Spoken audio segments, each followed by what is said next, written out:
Rail विभाग बड़ निष्पत्ति तत्काल टिकेट पर जांच हेबो आधार कार्ड। तो कौन रही संपूर्ण अपडेट टी चलंतु देखिबा।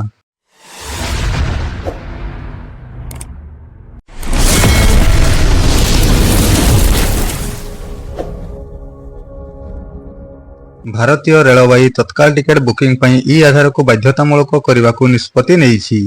एही नुआ नियम अनुसार यात्री माननकु तत्काल टिकेट बुक करिवा पई ई आधार व्यवहार करिवा को पड़िबो, जहा डिजिटल रूप से आधार कार्ड रो सत्यता जांच करिवो।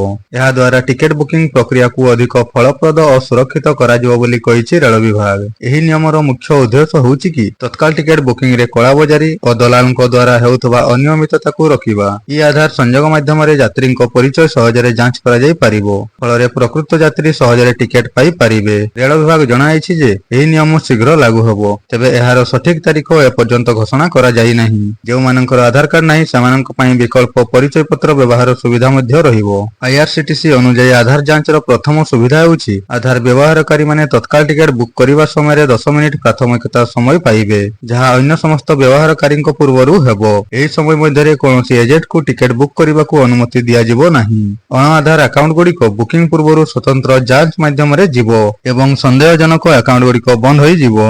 तो फ्रेंड्स यह थिला आपण माननक पई किछि अपडेट। जदि अपडेट टी भल लागि थाए ताहाले वीडियो को लाइक कर दियंतु एवं आपनक संग माननक सहित शेयर करंतु। जदि एही चैनल नुआ अछंती चैनल टी को सब्सक्राइब करी बेल आइकन टी को मध्य क्लिक करंतु।